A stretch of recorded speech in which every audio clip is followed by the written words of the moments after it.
What if I told you this clamp is actually a spring? Well, it's not exactly, but maybe treating it like one can help me do some pretty interesting calculations with my concrete. Hey, I'm Leon, and I'm once again experimenting with microalgae. Last week, I recorded a vlog on my first test with my modified clay concrete composite. You might have seen it. It was about a 12-minute vlog because it took me a really long time, and essentially, I was crushing these circles of concrete inside this clamp. And this week, I'm going to try and do some calculations to figure out exactly how much force this clamp was applying, and ideally figure out how much strength the concrete has and how much force it can resist. But before I get into that, I want to explain my thought process and how I actually got to making some of these calculations that I'm going to do in a little bit. So the initial thinking with this whole clamp idea was that the clamp, as I turn this screw, slowly applies more and more pressure to the concrete circle that's inside it. And the concrete circle that withstands the most turns of the screw, in theory, should be the one that is the strongest because it withstands, well, more compressive force from the screw.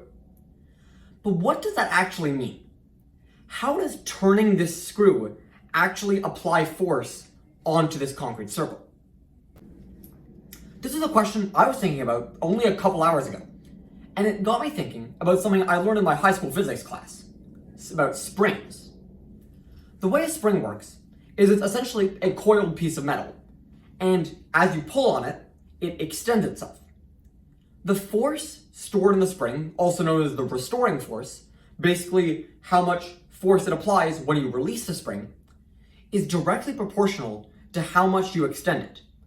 So say if the spring starts with a 5 centimeter length and you extend it out to 8 centimeters, when you let it go and it bounces all the way back, the amount of force that it has is proportional to the 3 centimeters of change you had between 5 and 8 centimeters.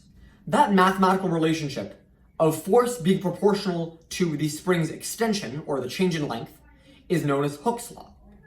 And Hooke's law, as you can see on screen, is represented as F is equal to K delta X.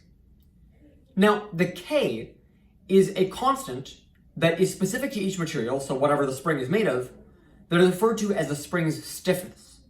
But every material has a stiffness. Steel has a stiffness, iron has a stiffness, all kinds of metals have a stiffness.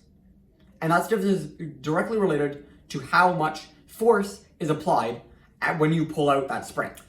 Now, the reason I was thinking about this is because a screw is kind of like a spring.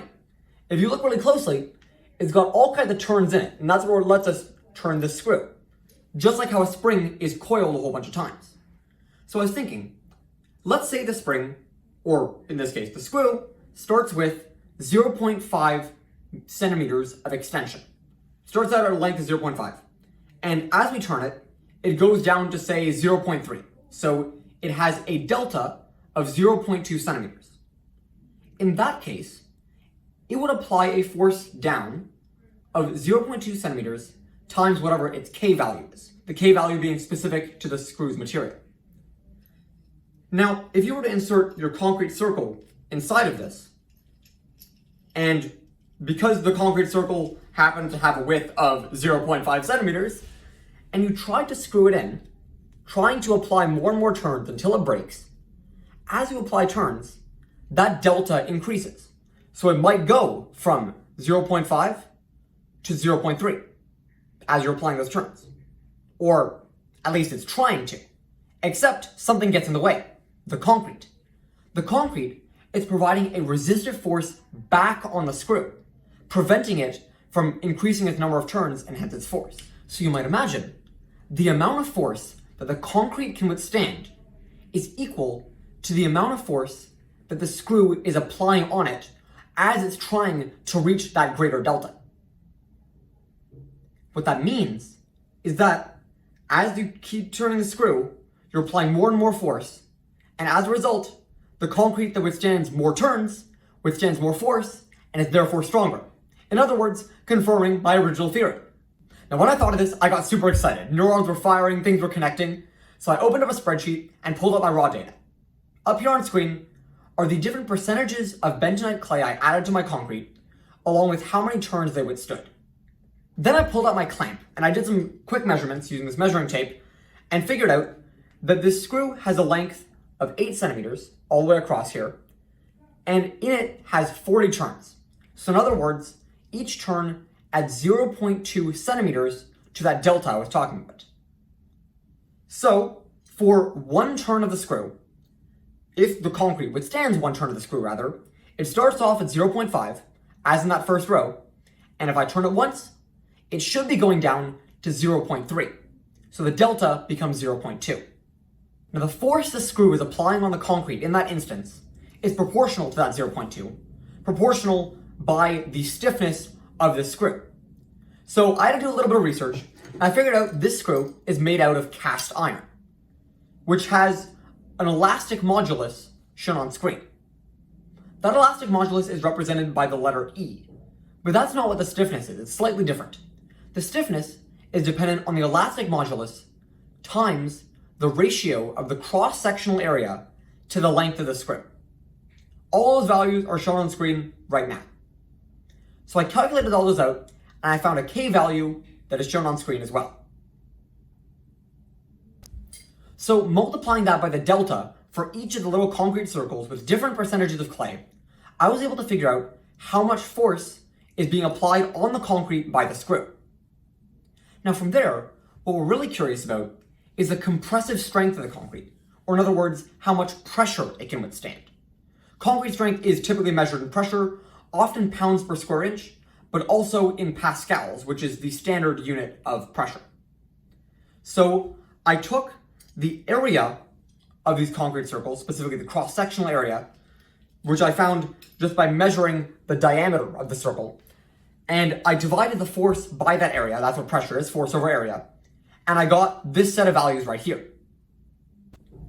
So after all the math was done, I found that my concrete, even without any clay added, just the regular concrete that I made in my basement, has a compressive strength of about 2 times 10 to the 7 pascals. I did a quick comparison with the known compressive strength of the Quikrete that I was using, Quikrete being this ready mixed concrete that I bought from Home Depot, and it has a compressive strength of about 2.76 times 10 to the 7 pascals. That's actually pretty close. I was expecting my concrete, because I made it in a basement, to be a bit worse than the standard concrete, and it was, but not as bad as I thought. Now what's really interesting, and I'll pull up the table from before again, is that the mix with 5% clay, so in other words 5% clay and 95% regular concrete mix, is actually stronger than the regular concrete. Now this is huge, because it means that the modified clay, the same modified clay that I'm trying to use to clean up algae blooms, can also be used in concrete to make it stronger. Not only is the modified clay super useful for one thing, it's useful for the concrete industry. And on top of all of that, capturing the modified clay that is used to capture algae blooms actually also captures a whole bunch of carbon dioxide, which is super useful because the concrete industry produces tons and tons and tons of carbon dioxide right now. Demonstrating that my clay concrete composite is, at least in some cases, stronger than regular concrete means that it could actually be used in buildings that we see around us right now. That means that it would sequester those carbon dioxide emissions along with making our buildings stronger, which I think is just incredible. So there we go. Through these initial tests, I've been able to figure out that my clay concrete composite really has the potential to be integrated into buildings all around us. So that's where I'm going to leave this vlog for today.